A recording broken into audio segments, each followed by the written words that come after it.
is Ruth Seneca. My name is Ruth, the P is silent Seneca. Welcome to my casual YouTube channel. This is where I talk anything casual or monumental in relation to life and life's events.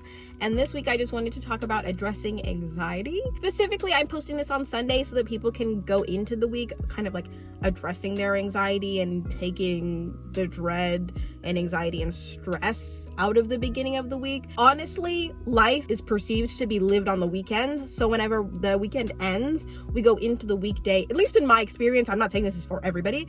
In my opinion, I dread the beginning of the week because it's like that's when the dread starts, that's when the productivity starts, that's when the stress kind of kicks in, versus like the weekend is where you are free to do whatever the heck you want. So to take the toxic positivity out of people who typically talk about anxiety, instead of being like, don't be stressed, just be yourself, like type messages, I just want to be so for real and just talk about how I address my anxiety and my dread for the upcoming week, and how I use 3 or 4-ish simple steps and how to address my anxiety and how I deal with the dread of the upcoming week. As somebody with anxiety, I don't really like listening to very simple messaging. Like I need some sort of something to like call out and reflect on the things that I'm going through. So one of the things that I do in order to address my anxiety is to look into things that like focus on mindfulness. And one of the things that focuses on mindfulness is this podcast called Sunday Scaries, and their whole mission essentially is to take the scaries out of Sunday, and they give you tools for how to be more mindful and how to meditate and how to just be essentially more enlightened. They have this one episode called Moment to Moment where they talk about how we don't live in the present, we don't live moment to moment. We humans have a lot of systems for keeping track of time. And these systems are helpful, don't get me wrong, but staring at the ticking of the clock can cause a lot of needless stress and anxiety. Sometimes it's good to break down life less mathematically. And for me, this means cultivating moments. Rather than giving a certain day or year meaning, we can try to approach each and every moment as being sacred, as having its own sense of meaning. Regardless of whether it's Sunday, Monday, Wednesday, etc., we can approach each moment as an opportunity to choose presence and awareness. Even now, are you really here in this moment? I find it incredibly important to acknowledge that idea of what they just said, but it's also really hard for me as somebody with anxiety who feels a lot of stress to just take that and just to know it and to learn from that. Like I need to go through steps of how to replace my anxiety with excitement. So I've made 3 little steps about how to go forward in the week and have a good week. 1, call out anything that's making you feel anxious, stressed, overwhelmed, negative, pessimistic, whatever. Call out anything that's kind of taking up space in your mind that you would like to minimize or even just get rid of. I find it hard to get rid of anxiety because once it's gone, it'll always come back. And simply these steps I feel like help me just address. Step 2 is just reflect. After you call something out, just go deep into it so that you can work through it, as opposed to just being like, well, I called it out and now I'm just gonna bury it. Like it doesn't exist. And then 3 is just giving gratitude about whatever you're going through or whatever is causing you anxiety. Not to say like, I'm so grateful for this anxiety and this stress, it really helps me be productive. But simply just to recognize yourself for where you're at and to kind of work up from there. And to say like, if I'm stressed about feeling lonely and I feel like I don't have a lot of people around me, and I say like, I don't have any community around me, my life is pretty empty, I'm not going to be like, I'm so grateful for this emptiness that I feel. I'm going to be like, I'm grateful for the love that I do have around me. I'm grateful for my husband. I'm grateful for, I'm grateful for the people who do text me every once in a while. I would like them to text me more, but I'm grateful that they even put in the effort, you know? I was going to leave this one out because not everybody believes in manifestation, the idea that, your thoughts can become reality, but like even speaking something into existence, like speaking into like, I have 5 close friends that I love to talk to. I have people that I love that check up on me all the time.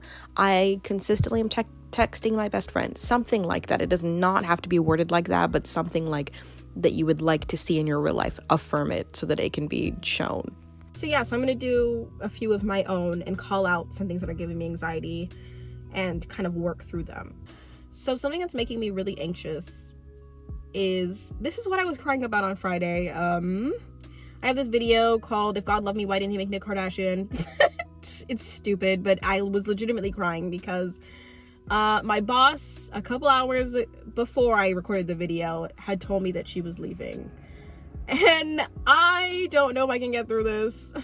I hate that moment when you are aware that somebody starts crying and you're like, can I do it? Oh my God, don't cry.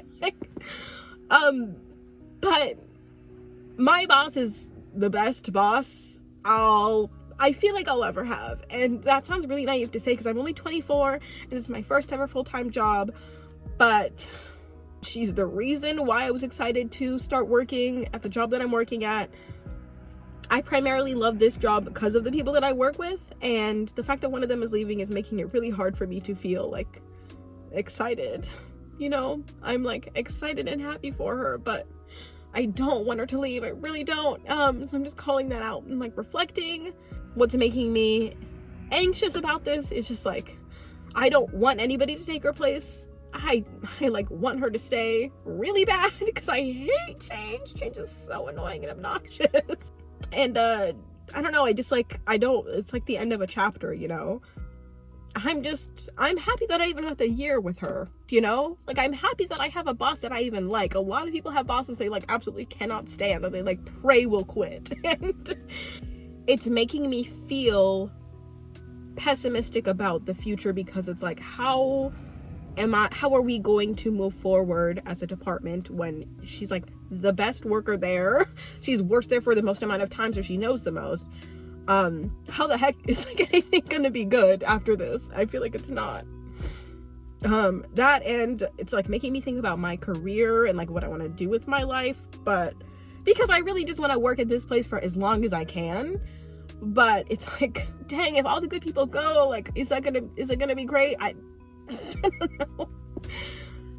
But something I'm really grateful for is just like the ability to have known her, you know? What's meant for her is gonna be meant for her, and she's gonna live her life, and I'm just grateful for the experience that I had with moving on to the next one, which is kind of hard. YouTube is something that kind of gives me a large range of emotions and feelings because, oh my God, I love posting YouTube videos. They make me feel creatively fulfilled. They make me feel productive. They make me feel like I can express myself and be heard in a way that I just have not felt for like pretty much a large majority of my life. Especially when I'm gonna say this a million times, when you move around a lot and you have not lived anywhere for more than 4 years of your life and you are in your 20s, it just feels like you are never going to have people that are there for you who are going to like fully know you or get you or want to hear what you have to say. So having YouTube is great, but it also causes me anxiety because it's like, this is great right now, but it's also like, this could be greater if I had like 1,000 subscribers. I don't want 1,000 subscribers. I want to make videos, and just for like anybody who wants to hear it can catch it. But it's like, it's also hard not to rely on external validation, right? Especially because we're in the Mr. Beastification stage of YouTube where everything has to be all out. Everything has to be like, if you're gonna make a video, make it hella impressive and make it like so that 50 million people are gonna want to look at it and make it great, as opposed to just like, if you want to post a YouTube video, throw it up there. Whoever finds it will take value from it, and if they don't, at least you took some value from it. You know what I mean? But yeah, so I like YouTube. It makes me feel fulfilled, but sometimes that fulfillment is taken away by the lack of audience that I have, because I only have like 400 subscribers, which I remember having 20. And you can't get to 400 without 20. You can't get to 4,000 without 400. You can't get to 40,000 without 20. You know what I mean?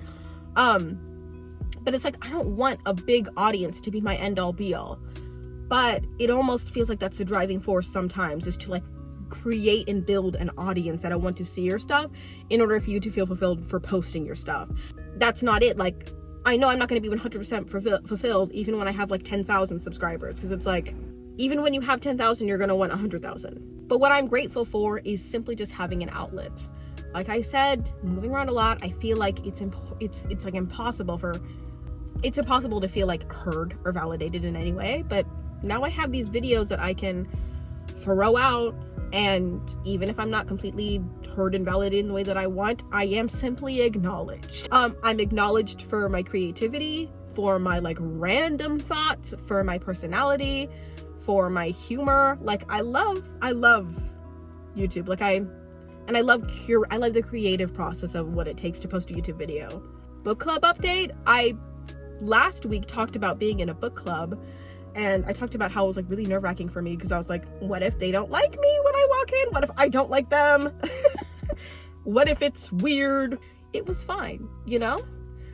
With any group setting, as an introvert, I kind of find it a little hard to engage because it's just like a bunch of people just gathered around reading this book. Upon reflection, I really enjoyed it. I really enjoyed hearing a spectrum of opinions on a book when normally I only hear like one, versus now I get to talk about it with 20 different people. And I get to feel like I'm being social, even though I normally hate socializing, which is great. It really is great. The affirmation that I used for that was like, whatever's for me is for me. And I feel like a book club based in thriller books is for me. It's Halloween. That's amazing. I love Halloween, okay? Going through a hard time, going through anxiety, or feeling overwhelmed or stressed, whatever. Going through an event or a holiday, it makes it feel like your stress is alleviated because you can put your focus into, oh, we're gonna make pumpkins this week, or we're gonna focus on making a costume, and that could be viewed as like distractions, you know, like that could be a distraction of yours. But I so enjoy the Halloween season because it's just focused in creativity and focused on people having fun in their own way. You go trick-or-treating, you go to a haunted house. Me and my husband are going to a haunted house. You can decorate your apartment or house. I've decorated my apartment. And I just love expressing creativity in that way. Yeah. So this week is going to be a good week. It's going to be a spooky week. It's going to be great. You're going to have a good week because it's Halloween and you can do whatever the heck you want to do with it. You can go to a haunted house. You can go trick-or-treating even if you're in your 20s or 30s. You can, like I said, decorate. You can carve pumpkins. You can make that Halloween costume you've always wanted to make and have put off for years. You can do anything that creatively stimulates you because it's Halloween week, and Halloween week is the best week of the year, in my opinion. Halloween is like my Christmas. So I hope that other people find a lot of joy and happiness the same way I do. I know it's like, probably not, but Halloween is like a time for people simply to just express their creativity and have fun. That's why this week is going to be great.